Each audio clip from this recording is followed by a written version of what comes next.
Hey guys, welcome back to another video. In this video, I thought I would talk about something a little different than my usual topics. I'm going to be talking about how I failed to successfully start a business, what I learned, what the lessons I learned are, what I would do different, and hopefully this will help you either start your own business if you want or have more success in general. All right, so first thing, a little primer. I won't tell you what the business is because, maybe one day we'll be successful. I'll restart it and it will be successful. Who knows? I'll just say this, it was a software product. That's it. It was a software offering. What I was trying to do with this business is because that was the first time I ever tried to be in business and do a business. I decided to not have any venture capitalists, no loans, no help from the outside. I wanted to do it all myself so I could learn better every single aspect of running a business. And I was very successful in doing that. Did I succeed? No. But I learned a lot of things by going into business. I know what I need in the future. And hopefully, if I start a business in the future, when I start a business in the future, it will be more successful. All right, so the first thing I learned, and that's very important if you learn anything, it's that don't do it alone. I don't necessarily mean you have to have a co founder or you have to have employees or you have to have help, but you need to have somebody who's able to give you brutal and honest feedback. So you need to find somebody you trust that will give you honest feedback on your ideas, on your product, on your strategy. But ideally, you would have somebody who is familiar with the product and the market. Because if you do it alone, you are stuck in what's called an echo chamber, where you say, "Is this idea good?" And since nobody responds to you because you're the only person in the room, you get yourself in your little echo saying this idea is good. This idea is good, even though there's no proof, no feedback. It's very difficult to get out of your echo chamber when you have been stuck in it because the ideas, the dissenting opinions are hurtful. So it's better to just start with other people, to have a mentor, have somebody you can talk to, and somebody who knows the topic, somebody who can really help you grow and formulate better ideas, formulate better needs. I think if you get anything out of this video, it's that don't get stuck in your echo chamber. Otherwise, it will be very hard for you to go do a product that people like. All right, the second topic is don't neglect your personal brand identity. So, what I mean by that is you need, as an individual, not a company, you need to cultivate your identity. You need to participate in the communities you are interested in. You need to share content. You need to do something that people actually enjoy looking at or reading or hearing, whatever it is. Like, build a community around you of people who are interested in you, interested in your content. That's what I'm doing now with my YouTube channel. The idea is not necessarily to sell people anything, but it gives you the opportunity, once you have your brand, to be like, hey guys, I created this thing. It doesn't have to be something you sell. For example, you have a new little extension on GitHub, right? You created something and you want people to see it, you want people to use it. And just by the fact that you have this following, you now have hundreds or thousands or tens of thousands of people who are able to just go to your stuff and see it and give you feedback. If you don't have this brand identity, if you don't have your personal branding, and you try to do everything through your business directly, then it's going to be very hard to get this type of traction from the beginning. I can tell you from my experience, because I had no personal branding, no brand for the business, it took me months and months to get like 10 users on my product. It took me a lot of time to get people to be like, hey, I'm interested in this. So don't neglect that. The other thing about having personal branding is that it is not dependent on your product. It's not dependent on your project. So that means that when you are done with a project, or you're done with a company, or you can't do whatever, you can always take that brand, that personal identity, and move it around to different projects without having to redo everything. So it's very beneficial to have you as your brand. And of course, you will market as the brand itself, but having you and your identity as a marketing tool is very important. All right, so another important thing that you should do in your business when you start your business is plan. Plan your strategy, plan your product, plan your content or whatever. Just plan things ahead. Start your business by planning things. And here's examples, real examples about why my lack of planning was a key instrument to my failure. So the first thing is content. Let's do content. So I was like, my strategy for marketing is going to be content marketing. I am going to do blog posts every week, and they're going to be about relevant topic, and I'm going to post those blog posts on Reddit and on LinkedIn to share with people to look at them.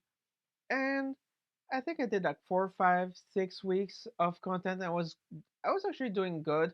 I wrote it like Monday night. I wrote 1,000 word piece every night on my blog, and then at some point I ran out of ideas, and I was like, you know what?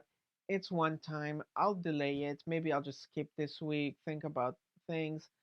But then I skipped the next week and the week after that, and then I stopped altogether for months. Then I was like, you know what? I'm gonna start again, and I did exactly the same thing. I posted, I was like 1 week, 2 weeks, and then I stopped again. So it's important when you do content marketing and things like that, that you come up with your ideas ahead of time, that you plan for them, that you have them actually written down, that these are the ideas you're going to do, and try to plan as far ahead as possible. So if you want to do content and your schedule is going to be once a week, that's 52 pieces of content you have to come up with. If it's every 2 weeks, that's 26, and so on and so forth. So try to plan those pieces of content ahead of time. Try to write them ahead of time. Honestly, if you're able to write those pieces of content ahead of time, that would make your life so much easier, because that 1 week where you don't feel like it, that 1 week where you're sick and things like that, you can just skip, and you know that your content will still go out. The next thing is, if you do software type of work, plan your software ahead of time. And I can tell you that from experience again. I wrote my software. I was following a class, a 20-hour class on Udemy about Angular. Like, I didn't know JavaScript or Angular before I started this whole venture, and I followed it and I expanded on my thing. But the problem is, I didn't really have a clear idea of where I was going to go, how I was going to do things.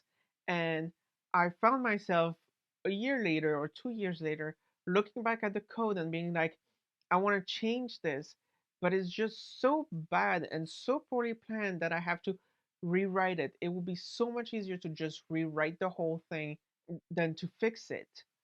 Another thing is, try to separate as many elements as you possibly can from a bigger piece. So, for example, your buttons shouldn't be hard coded into that component, that big piece that you're doing, because those are things that you probably would want to have reused in other places. So if you have things that you, when you create them, you think, I could reuse that in other places, then take it out.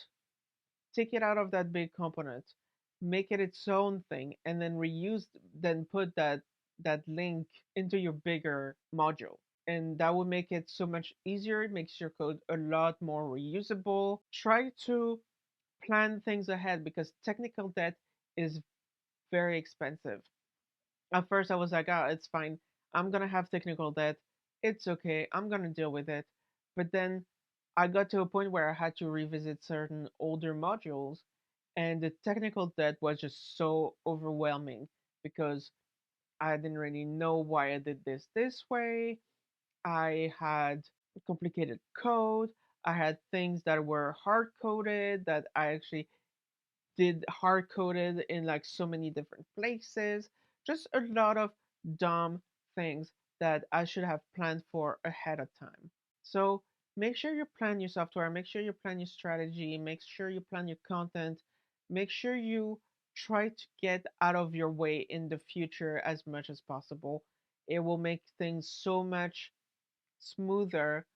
And I know it sounds like super boring stuff to say that you have to plan all that, but it's a lot more work to actually have to catch up and fix things you haven't planned for.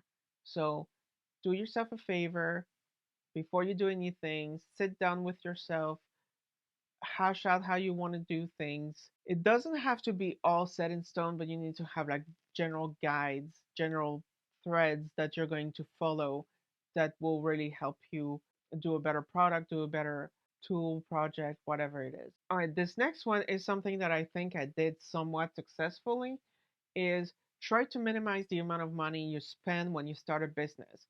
At the beginning, you probably don't need to spend that much money. And if you do need to do things like buy ads, you're probably doing it wrong. If you need to buy a new laptop, probably not. If you need to buy new software, maybe not. So be careful where you spend your money. Spend money on things that will actually bring you more money. You should think of money as a multiplier. If you are at a certain level, let's say you're at level one, twice as much money will double where you are. But if something is bad, putting more money into it will not make it good. There's a lot of free software, there's a lot of free tools out there. There's your time that is essentially free that you can spend to do things. So if you want to do marketing, you can do things like YouTube. YouTube is free. You can do it. You can create your content.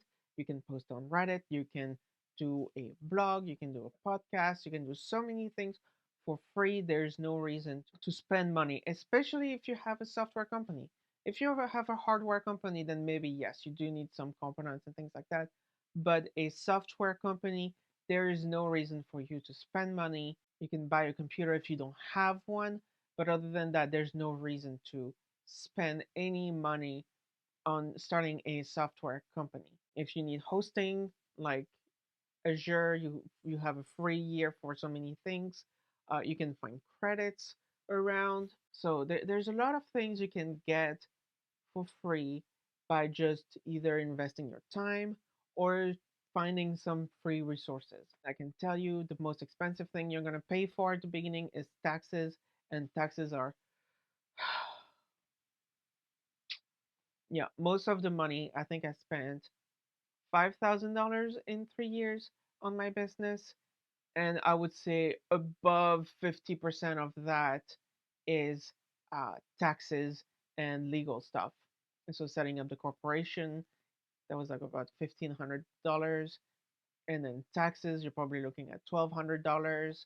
So yeah, a lot of the spending is on taxes. They will get you. They will get your money. Don't worry about that. You will spend plenty of money on taxes. They love your money.